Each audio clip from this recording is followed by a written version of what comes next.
Olá, Maurício, seja bem-vindo. Oi, Isa, muito obrigado. É um prazer estar aqui com você do YouTube que está assistindo a gente para essa conversa bacana que nós vamos ter aqui hoje, né? Muito bom, é um prazer meu te receber. Então, nós vamos fazer juntos aí uma série de vídeos, né, de como é que a PNL, a Programação Neurolinguística, pode nos ajudar, nos socorrer como mãe, como pai, em alguns desafios que são tão comuns na nossa vida. E a gente decidiu bater esse papo, estender um pouquinho mais. A gente já fez algumas lives juntos, né, Maurício? E a gente resolveu estender isso um pouquinho mais aqui no YouTube, né? Sim, com certeza. As pessoas precisam desse apoio, né? Sim. O papel de pai e mãe é muito importante, é algo significativo. Todo mundo provavelmente quer se sentir um ótimo pai, uma ótima mãe, e às vezes dá vontade de pedir ajuda, com certeza, né? E o maravilhoso é que tem recurso, né, é isso que eu acho Com incrível, certeza. assim, eu acho que eu costumo fazer a metáfora do arsenal de ferramentas, eu acho que a PNL é um arsenal de ferramentas, né, de técnicas que podem contribuir, que podem nos ajudar nesse processo. Então vou trazer aqui, nesse primeiro vídeo, é uma série, nós vamos fazer 10 vídeos com as principais questões de mães que chegaram aqui para nós, né, e eu vou começar esse primeiro perguntando como que a gente pode conseguir fazer a criança seguir rotina sem a gente precisar ficar cobrando? Olha que pergunta difícil, Maurício. Opa, como fazer a criança seguir rotina sem a gente precisar ficar cobrando?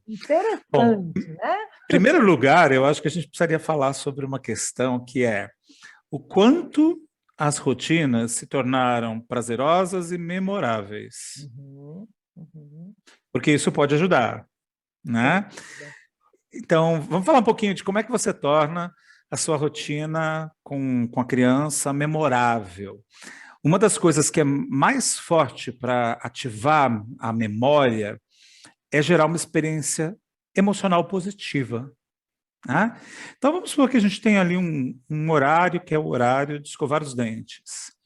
Se você conseguir tornar aquele horário um horário bacana, positivo, que trouxe uma emoção, que traz uma memória positiva, a criança acaba querendo repetir aquilo como um rito agradável do seu dia, Uhum. né? Então, isso é uma das coisas. Ativar através da emoção a memorização daquela tarefa, Tem né? até Vamos uma... pegar essa mesma tarefa. Uhum. Uma outra forma de fazer isso é você usar uma palavra-chave. A gente, por exemplo, quando pensa numa tarefa simplesmente como escovar os dentes, pode ser que isso não fique muito forte na memória. Mas se você pensar que isso pode ser um produto que você vende para criança, porque tudo a gente vende, na verdade, até um professor, quando está na sala de aula, para a criança se interessar pelo assunto, ele primeiro vende aquele assunto e mostra como é bacana, por que a criança tem que prestar atenção. Então, de repente, você dá um nome diferente, né, para aquele momento e uma palavra que é memorável, e aí a criança gosta da palavra, a palavra é atraente. Estava falando outro dia com um cara de marketing, né, que ele falou assim: esse seu curso é muito bom, né, mas a gente precisa dar um nome atraente, um nome sexy para ele, O que nome as pessoas sexy. gostam disso. A criança também, ela gosta de alguma coisa que Muito. seja curioso, interessante. Você tem que criar interesse em primeiro lugar por essa rotina. Se não tivesse interesse, não rola. Bom, muito bom. Eu tenho uma frase que eu adoro, que tem a ver com isso que você está falando, que diz assim: a emoção é a cola da memória. Né? Então, se você cria uma emoção, aquilo provavelmente vai para a memória e vai ficar ali. Se a emoção for É positiva, isso aí. como algo bom. Agora, o que acontece muitas vezes nas rotinas é o contrário. É a gente criando emoção negativa. Vamos, estamos atrasado. Vai, já falei. Ai, não acredito que eu estou falando isso de novo. Uhum, Ai, aí a criança fica se sentindo burra, se sentindo incompetente, se sentindo incapaz, se sentindo que não está dando uhum. conta do recado, que está decepcionando a mãe, que não está sendo suficiente. E aí a gente vai afastando cada vez mais a criança daquela rotina, né? Aí dá o É efeito. porque cria aversão, né? Vai criar aversão, a criança não vai gostar. Isso tem muito a ver com algo que tem a ver com a programação neurolinguística, que é a ideia de que a performance de qualquer coisa, realizar qualquer coisa, depende do estado. estado interno, emocional, psicológico e físico. E isso que a PNL já fala há tanto tempo, foi sustentado depois por pesquisas que surgiram. Tem uma pesquisa na Universidade de Stanford que mostrou, por exemplo, que quando as pessoas eram expostas a um número muito grande de imagens, apenas imagens, fotos, né, diversas, se elas eram colocadas num estado agradável antes e elas olhavam as fotos, ela interpretava aquelas imagens como algo mais positivo. As mesmas imagens eram interpretadas como algo menos positivo quando a pessoa antes entrava num estado desagradável. Então, nós temos uma tendência a interpretar as coisas, apreciá-las ou não, vivenciar melhor uma performance ou não, se estivermos num estado que é propício, né? Se eu estou num estado propício, eu consigo fazer, senão não. Então, para sua criança começar a gostar, porque você quer, eu quero que ela siga a rotina, então ela tem que gostar. Para começar a gostar, você tem que pôr ela num bom estado.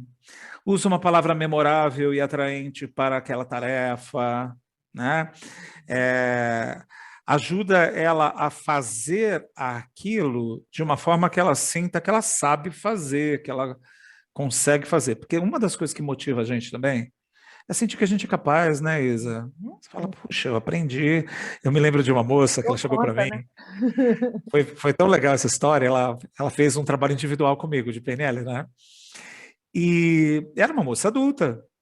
Só que aí ela percebeu, teve um momento assim que ela entrou em contato com alguma coisa que ela gostava muito e que era incomum. E fazia parte da técnica que eu estava fazendo com ela. Ela falou, lavar louça. Eu gosto muito de lavar louça.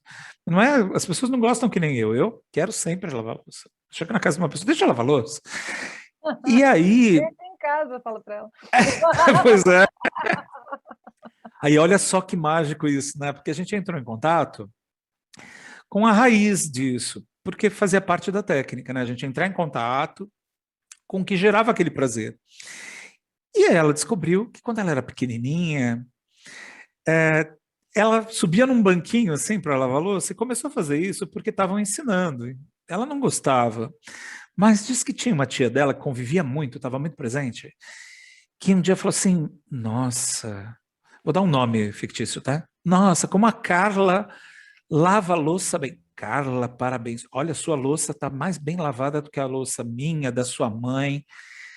E aí ela percebeu que essa tia sempre elogiava e ela começou a desenvolver um prazer enorme. Então, assim, também uma coisa bacana é a criança sentir que ela é capaz, ela é ser elogiada por executar adequadamente uma ação.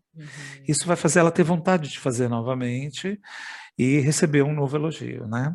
Então, eu dei algumas dicas aqui, mas é lógico que eu acho que você tem coisas bem importantes para falar, dependendo das idades, né, Isa? Sim, E das sim. fases. Alinhar a expectativa é muito importante também, né? A gente fala tudo isso agora. Às vezes eu estou esperando coisas muito, né, maravilhosas e grandiosas de uma criança, sei lá, até 3 anos, né? Uma criança até os 3 anos, uma criança está muito, muito, muito, muito preocupada em descobrir a si mesma e ao mundo, né?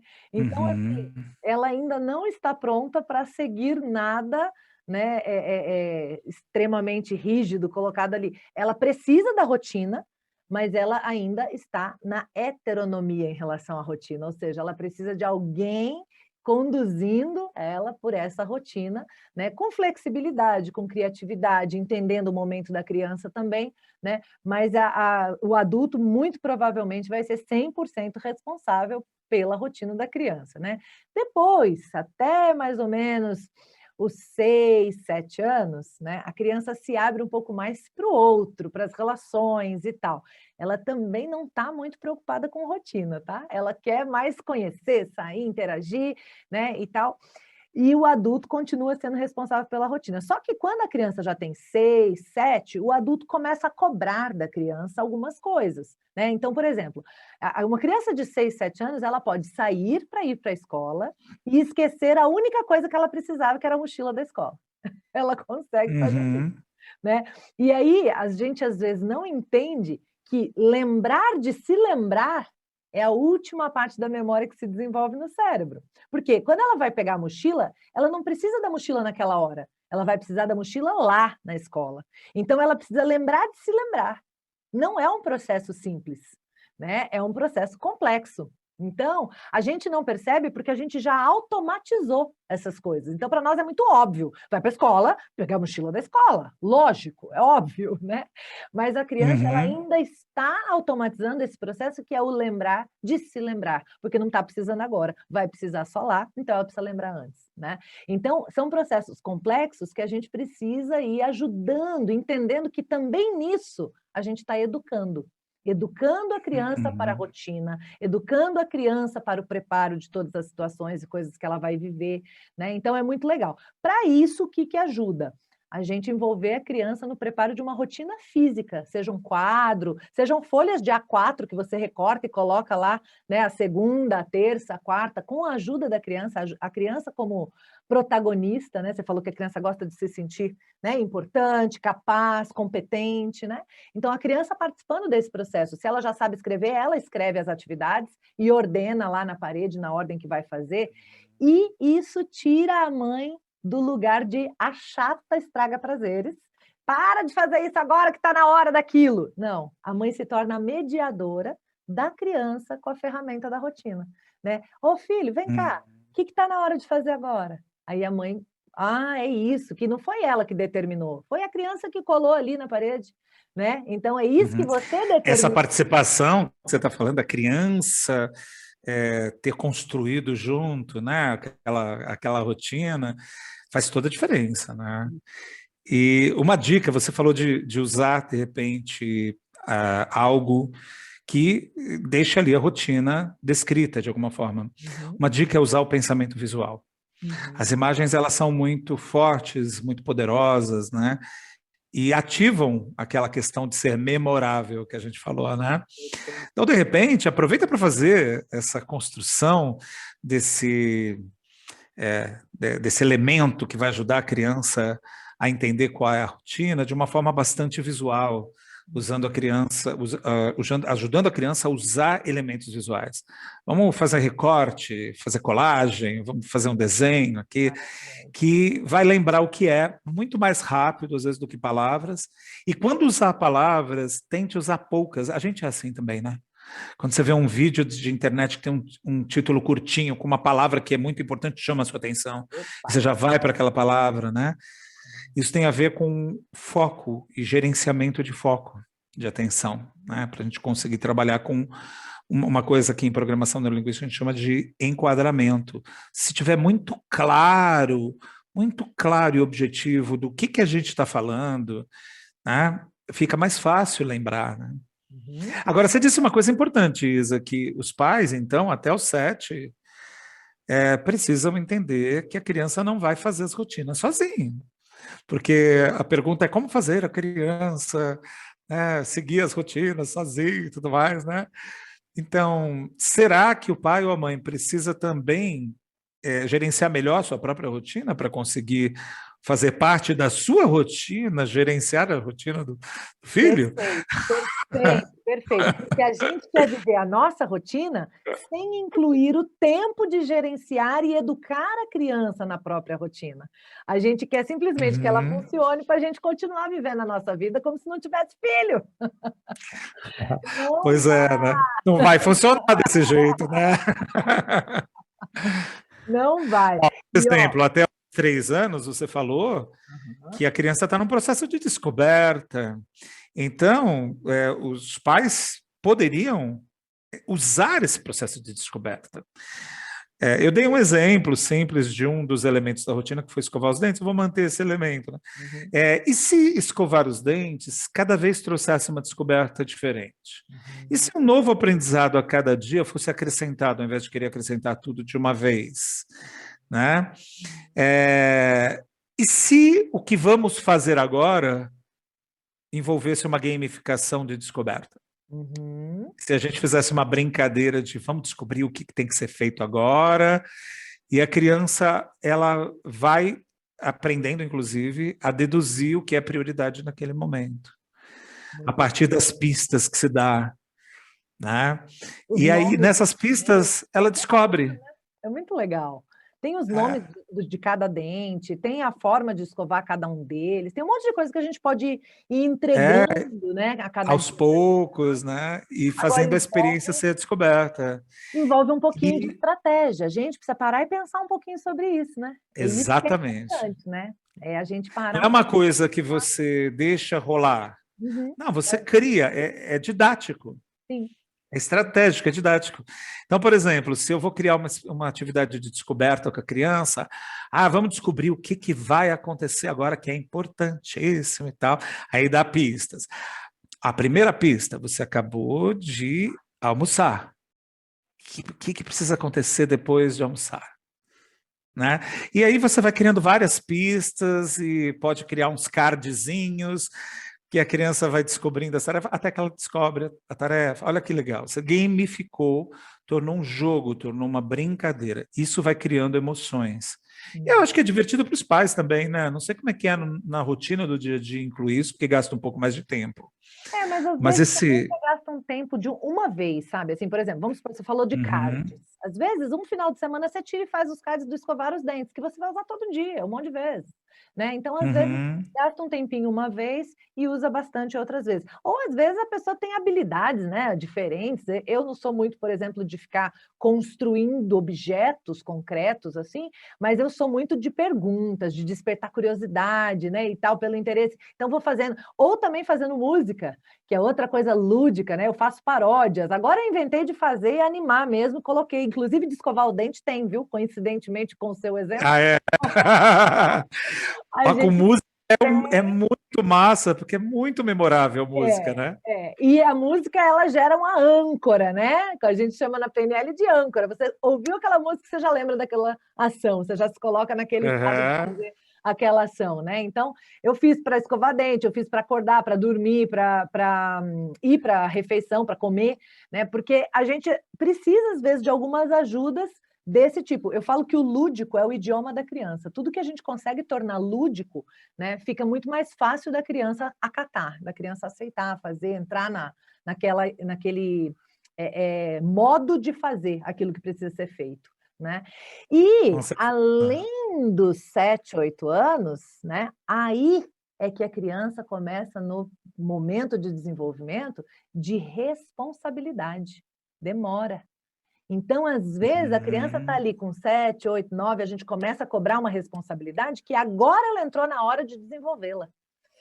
Entende? Isso que é muito legal saber também. Então, assim, mesmo que a criança já tenha 8, 9, 10, 11, a gente ainda vai ajudar nesse processo. Claro que cada vez menos, né? Eu falo que com 3 anos a gente aperta um botãozinho de autonomia. A criança começa a aprender a se limpar sozinha no banheiro, a criança come sozinha já, a criança começa a dar conta de escovar os dentes quase sozinha. A gente fala, eu brincava sempre com meu filho, mamãe só vai fazer o arremate, é só o toque final. Tipo, você está escovando, Uhum. você está fazendo, eu só vou fazer o toque final. Então, dá para ele o lugar de protagonismo, de autonomia, de dou conta, né, do meu próprio Uhum. corpo, da minha própria higiene, né? E a gente dá o toque final porque a gente sabe que tem detalhes importantes que ainda talvez a coordenação motora da criança esteja se desenvolvendo, né? Então, isso tudo é legal, mas saber que é um processo longo. E até lá, com 10, 11, 12 anos, a gente ainda está nos processos finais disso, sabe? Então, ajudar a Uhum. criança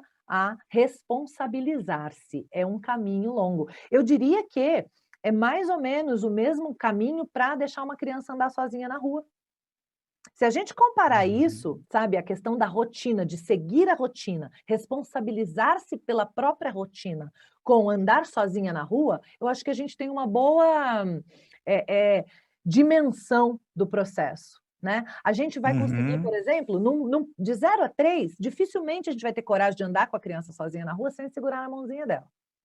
Uhum. Entende? Depois dos 3 até os 9, 10, 11, a gente anda junto, talvez até sem segurar a mão, né? Às vezes a gente até permite que se afaste um pouco com a gente olhando. A rotina é igual. A gente vai estar ali, a criança vivendo a rotina, talvez a gente não está mais pegando na mão, mas a gente tem que estar junto, lembrando alguma coisa, falando outra, olhando. A gente não pode se afastar muito, porque é perigoso, né? Vai dar ruim, Uhum. né?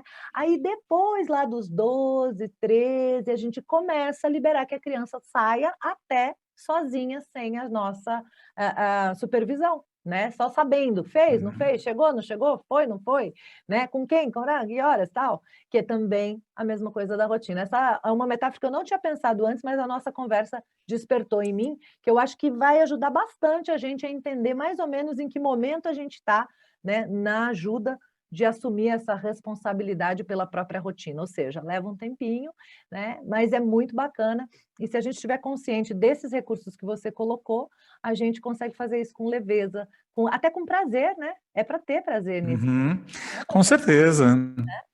Eu acho que uma das grandes mensagens que a gente está trazendo aqui, embora a gente dê um monte de dicas do que você pode fazer, é que para que você possa, de verdade, ajudar a sua criança a ter mais autonomia e conseguir de verdade, no tempo certo, que a Isa está falando sobre as idades, né? No tempo certo, lidar de verdade com as responsabilidades, com as rotinas dela, você vai ter que ser muito bom nisso Uhum. e saber como transferir isso. Então, é interessante porque para a gente criar uma pessoa bacana, a gente tem que se tornar essa pessoa bacana antes. Ai, é isso, meu Deus, é isso, meu Deus. Então, por exemplo, às vezes vamos falar na linguagem de adulto, né? Que a gente está conversando com adulto. Um líder quer saber como é que eu delego tarefas e a outra pessoa de verdade faz. Primeira coisa, você tem que ser muito bom na tarefa, porque senão você não delega. Então, você tem que se tornar um especialista naquela tarefa, né? Para poder delegar essa tarefa. E aí, você tem que ser extremamente didático na hora de delegar. Dar exemplos, fazer junto, fazer ele fazer sozinho e ver como é que deu o resultado. E aí depois você delega com supervisão, mesmo com adultos, é sempre com supervisão. Sempre tem um momento ali, né, que você vai dar supervisão. Então, imagine com crianças, né? Ou seja, você precisa se tornar muito bom em lidar com disciplina, sua agenda, a entender como gerenciar tudo isso para não se estressar e depositar na criança um papel que não é dela ter que aliviar a tua vida, porque você não está dando conta. Você tem que dar conta. Aí é que está a questão, o desafio do papai e da mamãe nesse momento, né, Isa? E às vezes acontece aquilo que você falou, né, Maurício, um pouquinho de projeção da própria incompetência e incapacidade de lidar com a rotina, de ter que lidar com a rotina da criança, porque isso é uma rotina nossa. Ter que lidar com a Uhum. rotina da criança é algo que deveria estar previsto na nossa rotina, né? Na nossa agenda, na nossa forma. Então, se a gente está com isso atropelado, a gente acaba mandando a conta para quem ainda não tem que pagar essa conta, que é a criança, Uhum. né? E acaba virando uma bola de neve. Claro que a gente sabe, ninguém vive num mundo cor-de-rosa ideal, a gente sabe que é um desafio, que a pandemia colocou todo mundo dentro de casa, mãe virou tutora de EAD, recreacionista, mãe virou um monte de coisa além de mãe, né? Cozinheira, médica, enfermeira, que a gente já era um pouco, mas virou mais ainda, né? E as crianças, a casa, né? A casa virou escola, escritório, play, né? A casa virou tudo e às vezes é um apartamento pequeno, né? Então a gente Uhum. sabe que tem muito desafio nisso aí, mas é por isso Você sabe que que precisa ter isso mais torna recursos. importante a gente cuidar da gente também. Sim. A gente se perceber, porque tem momentos, né, Isa, que a pessoa está nessa loucura, na rotina e tudo mais, e ela não está percebendo que está sendo desafiante para ela, porque você precisa cuidar bem de você para conseguir dar conta, né? Senão você paga um preço de estresse muito alto e acaba se sentindo em dívida com a sua própria vida, com as coisas que você gostaria de fazer, né? E Então, arruma essa questão outros do problemas. cuidado é bom, né? É importante a gente pensar no autocuidado. Se não Você ia de um falar? não, se não de um problema, a gente arruma outros problemas. Quando a gente Verdade. não está bem, a gente começa a ter problema com a rotina da criança, a gente começa a ter problema com o vínculo, com os relacionamentos, a gente começa a ter outros problemas, né? Eu falo que eles vão dando cria, né? Quando a gente não cuida desse primeiro, que é o autocuidado, né? E que às vezes a gente confunde muito o autocuidado com ir no salão fazer a unha.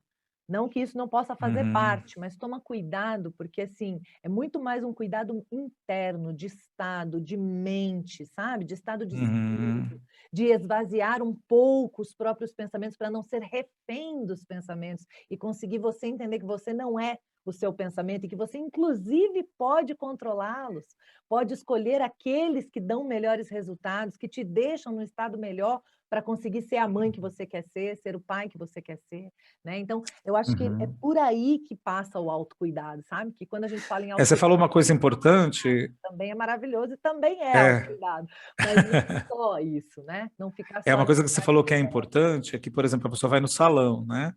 E aquilo dá um alívio, dá uma melhorada no estado, mas não resolve algumas causas, por exemplo, do estresse. Uhum. O que está causando o estresse? Se você não perceber que não são só as situações, mas a sua maneira de pensar, as interpretações que você está criando na sua mente, pensamentos negativos que ficam sendo mantidos na sua mente, não adianta só dar para si mesmo momentos agradáveis de folga, porque não vai resolver, Uhum. porque o É o estresse passa só Dorflex, naquele né? É o momento. Dorflex que tira a dor de É, cabeça daquele momento, mas não trata a causa da dor de cabeça, né? e aí vai se acumulando, né? Pode ficar perigoso esse estresse. Então, cuida de você. E é como a Isa falou, não só fisicamente, não só gerar momentos de prazer, mas realmente vai atrás da solução para algumas causas do que você está sentindo. Porque aí isso vai te ajudar demais a lidar bem com as situações. Porque não, às vezes você pensa, é a situação que está me deixando assim. Mas de que maneira você está gerenciando essa situação internamente? A Virginia Satir, que foi uma das pessoas modeladas pela PNL, ela tinha uma frase maravilhosa. Ela falava que o problema que você tem, nunca é o problema em si, mas como você está lidando com ele. Uhum. Tá? O problema que está acontecendo é só um problema, mas o que diferencia como você está se sentindo, vivenciando e tal, é como você lida com ele, como você interpreta o problema, como você usa seus recursos internos para resolvê-lo ou se angustia com ele, tá? Então não é assim, não tem jeito, é só a situação. A situação é uma circunstância. Tem uma pesquisa da Sonja Lyubomirsky, que é da Universidade da Califórnia, que revelou números muito interessantes, que as circunstâncias, né, o ambiente, as circunstâncias, a ocorrência, ela tem sobre o indivíduo um efeito de cerca de 10%, né, de efeito. Então, estou passando por uma situação problemática. Ok, 10% daquilo que eu estou vivenciando internamente tem origem na situação externa a mim. Mas ela fala de 40% que tem a ver com o meu comportamento e a minha atitude diante da circunstância. Ou seja, você tem um poder muito maior de gerar estados internos horríveis de acordo com a circunstância ou ótimos de acordo com a circunstância do que você pensa. Você não é vítima tanto assim da circunstância. Tá? E os outros 50%, ela percebeu que tem Perguntar, eu muito a falo isso. ver com E tendências os outros genéticas. 50? Olha, É, 50% tendências genéticas também. existe assim uma tendência mais genética do indivíduo para reagir melhor ou pior a algumas situações, a sentir mais ou menos alegria por causa de uma carga recebida, né? Mas isso é só 50%, os outros 50% é, Então, com a é gente. fora disso, né? Uhum. Então você tem 10% que é a influência do meio e do ambiente, mas 40% é seu.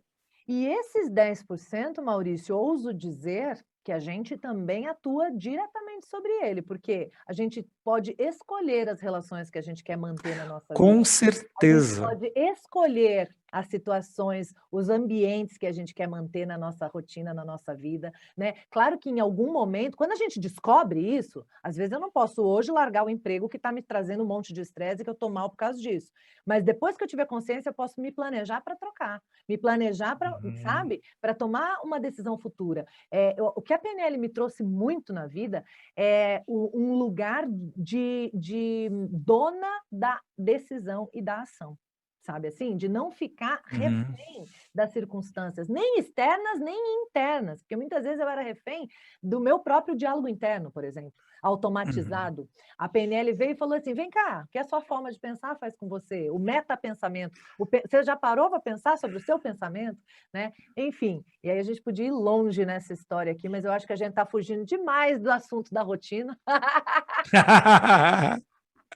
Embora eu estou adorando, mas a gente está só no primeiro vídeo dessa série de 10, então eu acho que a gente pode continuar essa conversa nos próximos. O que você acha, querido? Com certeza, com certeza. Que delícia que é falar com você sempre, viu, Maurício? Muito, muito, muito obrigada, viu, por ter aceito esse convite e por estar começando essa série de vídeos aqui comigo. É um prazer enorme sempre trocar com você. O prazer é meu, viu, Isa? E foi muito bom a gente falar sobre esse assunto. Espero que ajude demais você que está assistindo a gente a saber como lidar melhor com essa questão, gerenciar melhor a sua rotina e apoiar seu filho a ter uma rotina bacana também. E isso ser gostoso. Ter rotina, ser gostoso. Uma delícia. E ó, já que a gente está falando disso, já que a gente falou de autocuidado como algo interno mais do que externo, né? Eu acho que a gente podia incluir na rotina, e aí tem aluno que já vai entender do que eu estou falando, uma rotina, por exemplo, de meditação, de afirmações positivas, de leituras que nos alimentem positivamente. Se a gente fizer 20 minutos de leitura por dia, de alguma coisa que realmente nos fortaleça, nosso dia é outro. Né? Então, essas coisas também podem entrar na nossa rotina, nem que a gente tenha que acordar 1 horinha antes para fazer isso. Sabe assim? Eu sei que tem fase que é difícil, acorda meia hora antes para fazer isso. Tem fase que é muito difícil, aproveita o bebê que te acordou e faz isso. Não precisa nem se antecipar a ele. A hora que ele te acordar, você dá uma olhada nessa parte da sua rotina de autocuidado, que faz muita diferença na vida, viu? Muito bom. Maurício, gratidão sem limites. Até o próximo, se Deus quiser. Até a próxima. Valeu. Beijo, gente. Gratidão.